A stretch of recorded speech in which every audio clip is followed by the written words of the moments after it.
Good evening. Welcome, welcome. So tonight I'd like to continue on this series I've been doing on this whole idea of crossing the flood. So this is a metaphor that shows up in a number of different places in the suttas over and over again.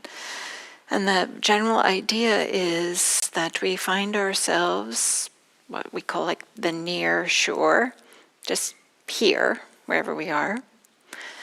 And then there seems we come up against what seems like a flood of water, just something that's like feels overwhelming or just sets us off balance or too much, something that we feel like, oh my gosh, how do I get to the other side? There's so many things in life, right? Life brings us that it's maybe not so uncommon or unusual or to have at least once, if not more, in a person's life, like, wow, I don't know how I'm going to do this. And in the way that this metaphor goes is we're sitting on the near shore, see the flood, and on the other side is the far shore. That which, for different people means different things, but in general we could say that's where peace and ease and freedom, lasting happiness, this type of thing. And so there's the question, well, how do I cross the flood? How do I get over to the far shore, to the other side? And as I said in the Pali Canon, the Buddha gets asked this a number of times. Like, how did you do it? How does a person in general do it? How do we get across the flood? And one translation from one response that I really like, it has a little bit of it's a poetic feeling to it. The Buddha's response is by not hurrying and not tarrying. Tarrying is not a word that's usually in my vocabulary, but I like this. It's like not, just not dawdling, not stopping, or not, just doing nothing. Not hurrying, not tarrying. So these two extremes, we might say. And it seems like so often we have one way in which we prefer to meet difficulties, like, okay, I just got to power through, I'm just going to maybe put my head down and push. Maybe that's hurrying. Or maybe hurrying, we could say, is a way in which we kind of got disconnected from ourselves and from everything else, and we're just like, okay, I'm just going to do the minimum so I can get to the other side of it. I knew somebody I used to work with that was like this, that everything that he did was done really quickly. I appreciate it very much, and oh wait, this isn't quite right, and oh wait, now that you did that, it doesn't work with this other thing, and but he just had this feeling like, he just wanted to get it off his plate as soon as possible. And not tarrying, there's this way in which sometimes when we encounter difficulties, we feel stuck. And we're just stuck. And we don't really do anything. Maybe we've put our head in the sand. A friend of mine recently said that she was describing, she said, I just ostriched. And I was like, what? What is... It took me a while to figure out, just put your head in the sand and pretend like it's nothing's there, or whatever the difficulty is not to be there, or something like this. So these two different ways. And what's interesting for me, I think is interesting, is the Buddha isn't saying exactly what he did. He's pointing to what he didn't do. These extremes of going too fast or not doing anything. And so there's a way in which maybe there's some room for us to explore for ourselves. Well, first of all, maybe to explore, do we have a way in which we usually are meeting difficulties Do we have a way in which we just want to get through it as fast as possible because it just feels uncomfortable? So we'll make decisions, or we'll yell out or blame others, or something like this, just to no longer be experiencing the discomfort? Or are we more of a one that tends to kind of like get stuck? So first is maybe just to ask ourselves, is there a way in which we tend one way or the other? Chances are that's so. And then maybe with that question can we lean a little bit more towards the center? It'll be uncomfortable because the usual way of doing things is the most comfortable way. But can we just recognize the way that we often are doing things, and maybe do something more not on one of the extremes? And so with the Buddha not saying exactly what he did, it allows us to interpret maybe there's a third way. We have one extreme, another extreme, and maybe there's a third way. And then what might that third way be? I'll offer some ideas here. One that occurs to me is to tune into, to be sensitive to what's needed. Maybe a certain amount of hurrying is needed, sprinkling some hurrying here, some tarrying there, and and maybe a mixture of both or something like this. But a third way is to not just follow our usual habitual patterns, but instead become sensitive to what would be best here, and a willingness to maybe stretch ourselves. What is this situation? What is this experience calling for? What would be the most helpful in the big picture, in the long term, instead of just our usual way? And then there's another way in which we might interpret the third way, is something that's balanced, something in the middle. The middle way is, we could say, is part of the third way. I'm not going to talk about that tonight. That's a whole nother topic, worthy of its own Dharma talk. But is there a way in which to be balanced?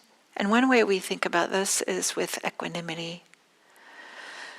This equanimity is this not being thrown off, not being pushed around, but instead to be able to remain balanced. And then we might say, well, that sounds nice. How do we be equanimous? How do we practice with equanimity? One way is to just reflect on our experience. For example, let's just say you came to a place like IMC, and let's just say it happens to be something like a Monday night, and kind of like, the evening after dinner. Let's just say that. You come here for a meditation session. And it could be you sit down to meditate and the mind is really restless. But there's chances are, if you have been meditating before, oh, this is just kind of what it's like at the beginning of a meditation session. Chances are, doesn't always happen, often does, that things will mellow out, that there'll be a little bit more settling and the body will have a little more ease, a little bit more relaxation. But so when you're sitting down and you realize, oh, okay, I'm feeling a little restless or agitated, there's a certain amount of equanimity with that. You're not all of a sudden like, oh, okay, I can't meditate now, and just get up and walk out. But instead you have this experience, maybe even seeing the bigger picture, like, oh yeah, okay, this is not uncommon and this is what happens. So sometimes when we feel like there's crossing the flood, when we feel like we are coming up against some difficulties, whether I was talking about overwhelming, but maybe it's not something overwhelming, is there a way that can help us to see the bigger picture? Sometimes seeing the bigger picture means if we find what the difficulty is some difficult emotions or some ruminations that we just can't get out of our head, and we feel like we're in a loop about something really uncomfortable, or either anticipating a really uncomfortable situation or rehashing something that happened or trying to figure something out, whatever it is. Sometimes seeing the bigger picture is to recognize, oh yeah, okay, these are thoughts there's a lot of rumination going around, but what's happening in the bodily experience? That's kind of like expand the awareness to include the bodily experience, including feeling the feet on the ground. If you're seated, feeling the pressure of the chair, mat, or cushion against the body. And there's this way in which getting embodied and grounded really helps us to see the little bit bigger picture, because otherwise we're just stuck in the rumination, the circling that's happening in the mind. So this is another way to support equanimity. Often when we're off balance, not always, but often it's what's happening with the mind. So can we expand to include the bodily experience? And this helps us to not necessarily fall into our preferred hurrying or tarrying. So when the Buddha said this to this person, or this who asked, how did you cross the flood? He said, by not hurrying and not tarrying. And then this individual said, I don't have it in front of me, something like, yeah, but how did you do it? And then the Buddha expands it a little bit, and he says, when I tarried, I sank. When I hurried, I got swept away. I love this. At first, the first 10 times maybe I've read this, it didn't really occur to me until more recently, this idea the Buddha is saying trial and error. He's learning from his mistakes. When I tarried, I sank. When I hurried, I got swept away. So it's not like it was clear to him exactly what to do, how to cross the flood. He was finding his way. He was having to be sensitive to what's needed. He was having to figure it out, be present for the experience. So in the same way, this practice isn't asking us to be perfect. It's not asking us to know exactly what to do every moment. Instead, it's asking us to just meet the moment as best we can. Can we be present for what's arising in our life as best we can? And then we have a sense of what to do next or what direction to head. But there's something more about this idea of this trial and error, maybe a little bit like as I was saying earlier for equanimity, is that we have to be willing to, as soon as we encounter some difficulty, for example, sitting down to meditate and maybe the mind is really restless, there has to be a certain amount of willing to hang in there a little bit. Trial and error means that the very first time you make a mistake, you don't just leave and okay, that didn't work. I'm abandoning this. I'm not going to try anymore or anything like that. It's this willingness to hang in there and try something else. This willingness to be sensitive and to explore, okay, maybe I tried really, really being present for this experience of the posture, being seated, feeling the pressure against the body with the chair or the cushion, and really, really tuning into and feeling that experience.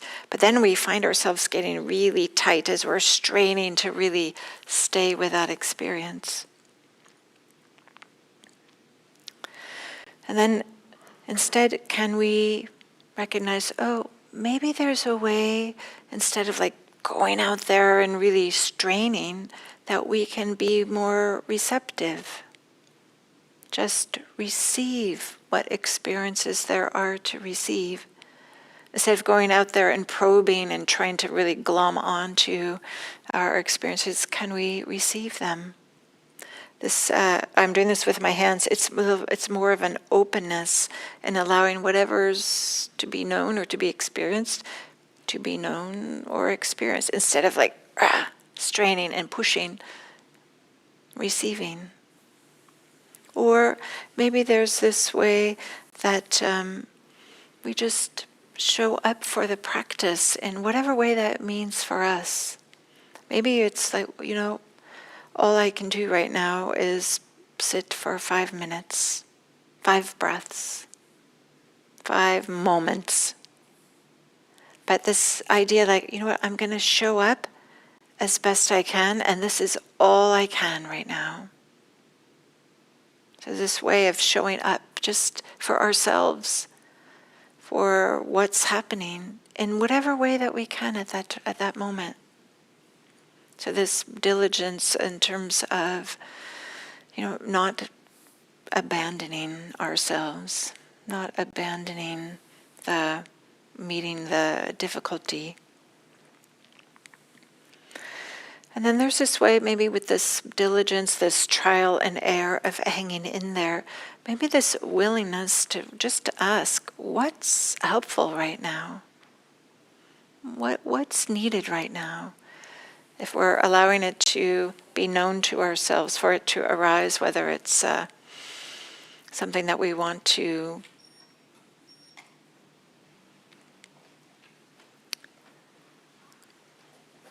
sometimes it is helpful to just drop in the question, what would be helpful right now? Sometimes it bubbles up and it becomes clear. If we're being sensitive to the moment, then we just know. But maybe it's sometimes helpful to just drop in, what would be helpful right now? And then it's the asking the question more than finding the answer. But sometimes just asking, orienting this way, can be enormously helpful. Helpful to find out what's helpful. And then this third thing that we need, like with this idea of that when I tarried, I sank, when I hurried, I got swept away, is also requires a certain amount of maybe this saddha is this word in Pali. We could say that it's to have a certain faith, a certain confidence, a certain maybe heartfelt connection that this is a way forward, whatever way it is that we're approaching the difficulty.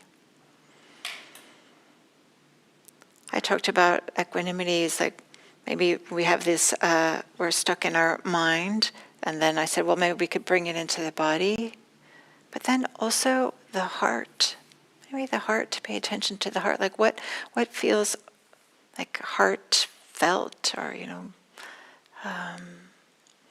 to bring some tenderness into what the experience is, to bring some care and compassion and love into this experience.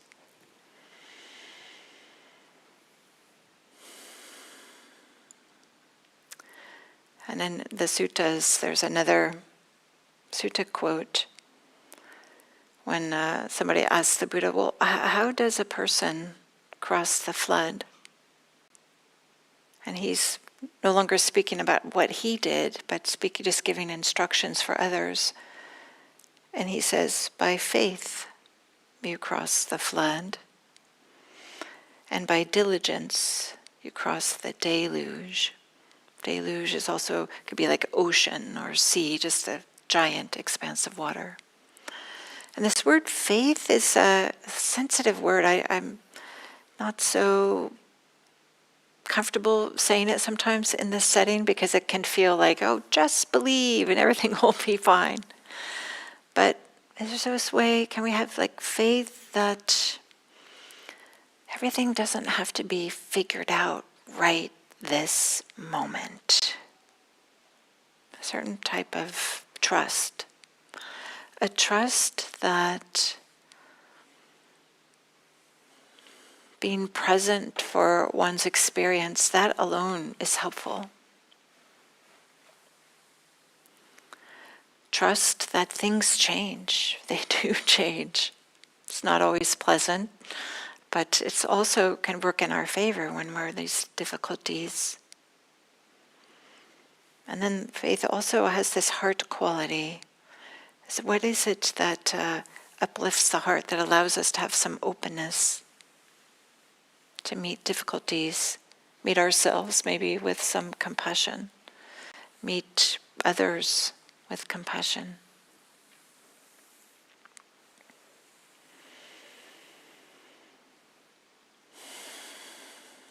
How did you cross the flood? By not hurrying and not tarrying. And I think I'm going to end there. I'm going to end a little bit early tonight, but I'd love to hear from you all. Do you have some ways in which you meet difficulties? Some habitual ways, some patterned ways? What does a flood feel like for you? What does it mean to you to have faith, trust, confidence to help cross the flood? What does it mean to have equanimity, to have balance? What is a third way between two different extremes? If we can, I'd love to hear any comments anybody has about this. We can co-create this talk here.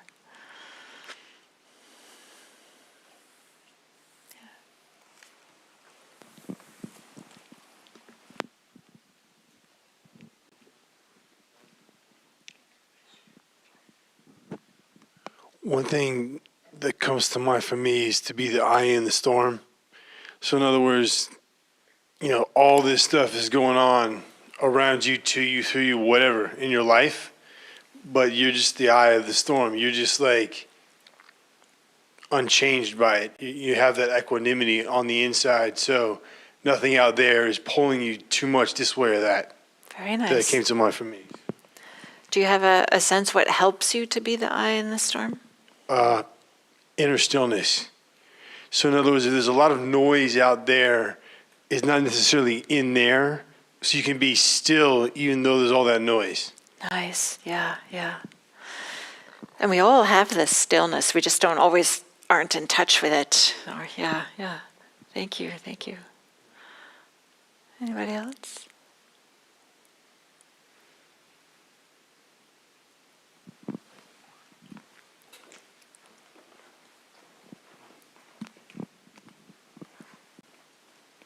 Thanks for the talk. For me, I found it hard to work with the metaphor. Maybe I just haven't thought about it much, but near shore, far shore, and it's both kind of abstract, but then it's trying to be concrete. And so I kind of thought a lot about the teachings of impermanence as a way to work through it.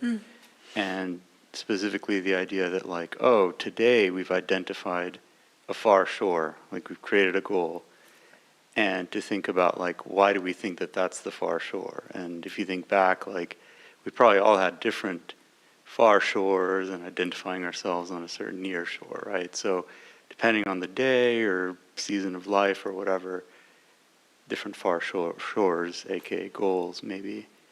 And so impermanence kind of helps me and just go, that's what I see today. Nice. And if you adopt a posture where you're well, that might fade, or the shore I'm on might, fade. Yeah.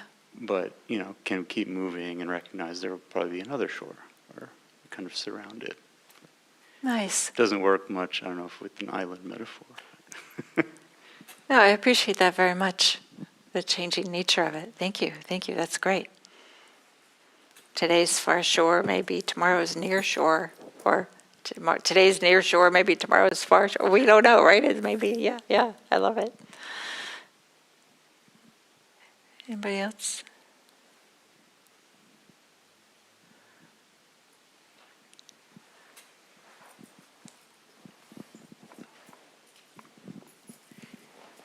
For me, there's a big difference whether the turbulent river is occupied by another person and it's a relational situation, or whether it's my own individual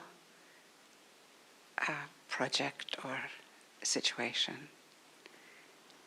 When it's my own, I can pace myself and pause. And when it involves other people, it's like there's a real force just yanking me to go forward and to change that tendency. I'm very conscious that that's something I would really like to intend, to change that, to have the courage to just be present and be with it, instead of this impulse to rush in or say something or do something. Have you got any recommendations for this dilemma? Can you tell me, do you have a sense of what's underneath that impulse? Is there... I feel like when it's just me and my own situation, I have a certain amount of confidence and trust. But when I look at the other person faltering and showing me a need or a disturbance, but then again, it's different whether I'm wearing a professional hat or it's family, for example. You know, as a professional, I could do that. Because you have like a little discipline you put on every day. But in familial situations, that's where it's really tough. And I feel it's really important. I'm still sharp enough that I could attempt this. You know, it's not too late. It's not too late. Yeah. One thing that when we're seeing others struggling, well, let's say, and we want to help them, it really brings up acutely our powerlessness to control others.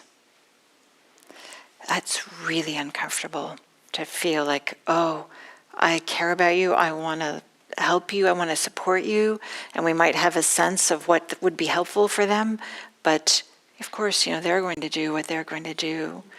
And we don't like to think of ourselves as wanting to control others, but there's this way we often, or just the powerlessness is so uncomfortable. Of course, I don't know if this is exactly what's happening with you, but I just want to highlight that this is often what's underneath when there's some difficulties with when one person is struggling and the other person really wants to help. Yeah, I see the power part. I definitely see it. But it's very hard to perceive these delineations when it's happening. You know, it's kind of like when the weather suddenly changes and you realize, oh, it's going to hail, you know, and down it comes, and there's no warning. And so that's the difficulty for me, is to, particularly in very well ingrained habitual familial patterns. That's definitely, I think I've heard it mentioned many times in different circles. These are the really tough areas. And they're beautiful places to practice because they are tough areas. And it's, I would say, in some ways, meditation practice is fantastic because, I mean, let's be honest, sitting still for 30 minutes is sometimes really uncomfortable, like we don't want to. And it's just building up the capacity to be with uncomfortableness is absolutely a way forward. Because just feeling like, yeah, wow, this doesn't feel good, whatever it is. And just saying like, but having some equanimity, seeing the bigger picture, like, oh yeah, okay, I've sat through physically difficult or mentally difficult situations. It doesn't matter the particulars of what made it difficult. It's really does a tremendous amount for our capacity to be uncomfortable. It's life-changing in so many ways. Yeah, and I can kind of hope that the compost process of meditation might loosen it up a bit. Does that make any sense to Yeah, you? yeah. Compost, right? Things get They- changed. Yeah, somehow they get loosened. Yeah, I'm sure it does. thank you. You're welcome. You're welcome.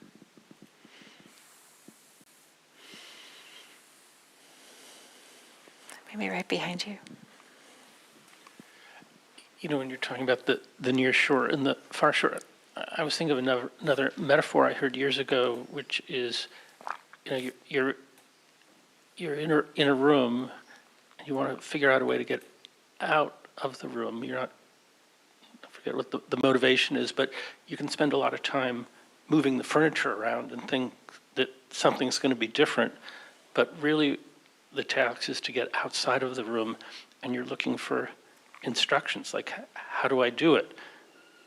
And the metaphor was, well, there are instructions, but they're on the outside of the room. And, you know, what I've always taken away from that is, it's almost like there's a narrative and a story that we think will guide us through, but you may not know what that is in the moment. It's only after you've sort of navigated whatever that challenge is that you say, oh, well, this is the story I'm going to tell myself. But again, it's a story, it's a narrative. Yeah. But you don't know what it is when you're in the middle of on one side of the river, I guess. Interesting. So let's see if I understand. So this, the instructions are like the narrative, but we don't know them. It's only retrospectively we look back and we can piece together and knit together a narrative from events that happened. Yeah, or perhaps the guidance that we were looking for to change our situation. But we don't need the guidance then when we're outside the room. Right. So that's kind of a cruel thing, right? That sometimes they're like, oh, now I see. Yeah, yeah. That's an interesting idea that instructions are outside of the room. So maybe that's the metaphor there, is to stop looking for instructions. Instead, I'm using this language like, be sensitive to what's needed. Maybe that stops. Yeah. You don't have instructions, so tune in to what's the next thing to do. Yeah, and it also goes back to what you were talking about a couple of weeks ago, which that, you know, I forget how you described it, but you said something like you're in place B and you're trying to get to place A, but the only way you're going to get there is to be completely present here. That's exactly right.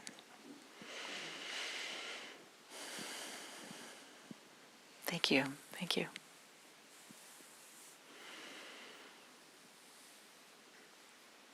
Anybody else have something they'd like to share or say?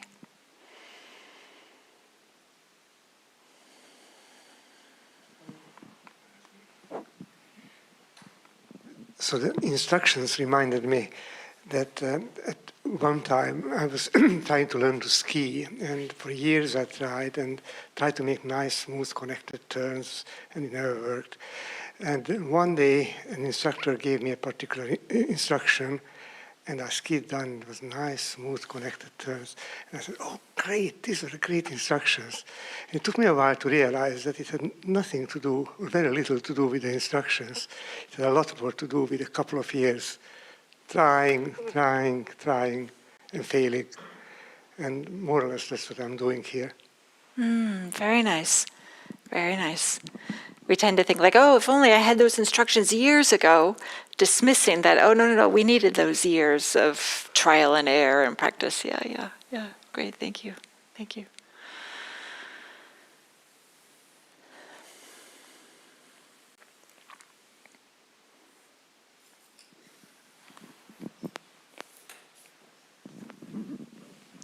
You know, as far as doubt is concerned, there's Joseph Goldstein used a phrase which I loved. He said, watch out for doubt masquerading as wisdom. And I loved that because in my case especially, that it'll have the flavor of, this is how it really is, oh my God, maybe it's all bullshit. Maybe, it has this a certain, I know what's really happening, it's got that flavor. But for me, if I can catch it, it helps. But I could be stewing in doubt for, let's say I'm stewing in doubt for 10 minutes. I'm struggling, I don't know what's going on. After 10 minutes, let's say I catch, oh my God, this is doubt. Then I might stew another 10 minutes, oh, okay, doubt, I'll work with doubt. And after 10 minutes, that thought might come, oh, Joseph Goldstein said that. And then it helps resolve it. And then I went, oh my God, wait, oh wow, okay, now I can. And he also said, like, what does doubt feel like in your body? And then I'm like, oh, this is what doubt feels like. And I can stay, and then it shifts, right? But even with having that tool, sometimes having the right thought come seems important. I could stew in 20 minutes, even though I know this kind of thing helps me. If that thought doesn't come, that Goldstein said this and it's helping me, I can still, 20 minutes goes away until that thought comes, So I struggle with that part. There's all these tools, but the right thing needs to come at the right time. That's right. That's right. But the right time you're defining is when you want it. Yes. It's coming at the perfect right time for it, right? It doesn't necessarily match your preferences, but it arises when it arises. Yeah, and when it does, it feels like, and when the resolution happens, the first thing that happens is, I should have thought of this 20 minutes ago. That's the first. But not hurrying and not tarrying, right? This idea of hurrying, like, oh, that should have been 20 minutes ago.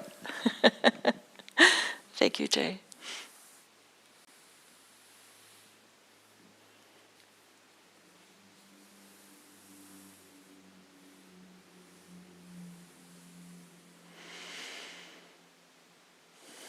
Okay.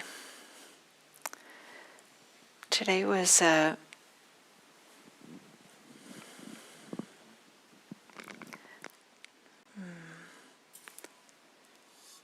today was a day that I didn't have an opportunity to prepare a talk. And I scribbled some notes here and I said, well, we'll see what happens. And I don't know, it's just lovely that together I felt like we created something together. So thank you. Thank you.